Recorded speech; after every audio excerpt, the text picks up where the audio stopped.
We're always told that being smart is this incredible superpower, right? But what if that very same tool, that sharp mind of yours, is also the thing that's, well, building walls around you? Today, we're going to unpack this really fascinating paradox, the solitude of the sharp mind, and figure out why being super intelligent can sometimes, believe it or not, lead to feeling profoundly alone. So, let's just start with this big question, which I know feels completely backward at first. How could being brilliant possibly be a barrier to friendship? It's a real puzzle, and it's one we're going to piece together over the next few minutes. All right, so first up, we've got to get our heads around something called the intelligence paradox. It's this strange, kind of topsy-turvy situation where a quality we all see as a huge positive, being smart, can have this totally unexpected, hidden downside when it comes to just connecting with other people. And let's be super clear about what we even mean by a sharp mind. We are not just talking about high IQ scores here. No, this is more about a particular way of thinking, a mind that's not just fast, but is just relentlessly curious, always digging for that deeper meaning, and constantly spotting patterns that maybe other people just don't see. So, what's one of the first major hurdles for a sharp mind? Well, it often boils down to this feeling like you're speaking a completely different language.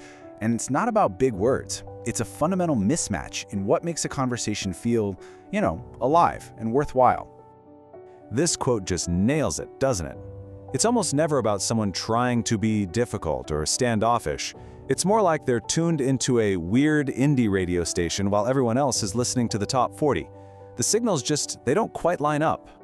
And this right here, this visual really gets to the heart of the problem. It's a numbers game, really. The pool of people who are ready and excited to chat about mainstream stuff is huge. But if your brain just lights up thinking about abstract concepts or complex systems, you're fishing in a much, much smaller pond. It's a simple statistical reality that finding someone on your exact wavelength just becomes a lot tougher. But, okay, it's not just about what you talk about. The next layer to this whole thing is something we can call the intimidation effect. And listen, the most important word there is inadvertently. This is not about someone trying to make others feel small. It's about how their natural way of thinking and communicating is perceived by others. And you can see how these social walls just get built, brick by invisible brick. A moment of quiet, deep thought can easily be misread as boredom or disinterest. A passion for getting the details right can come across as arrogance. And before you know it, there's this invisible barrier that makes a real connection feel kind of risky.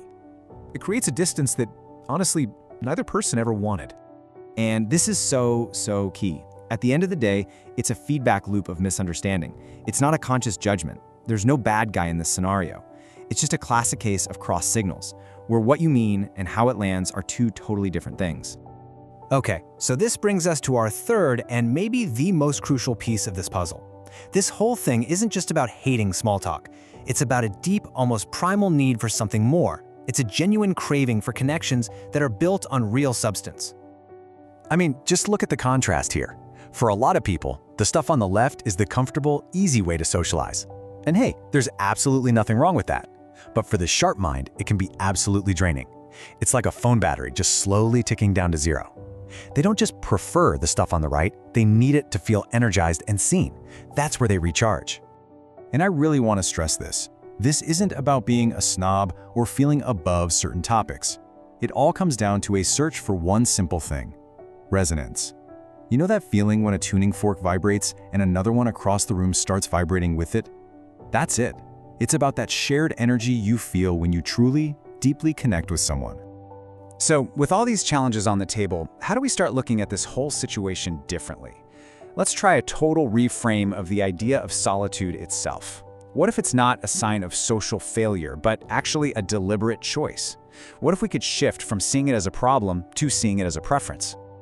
This is pretty much how that mental shift happens. First, you have to realize that being alone, solitude, and being lonely are two completely different things. They're not the same. Second, you start to see that this state is often intentional. It's a conscious choice.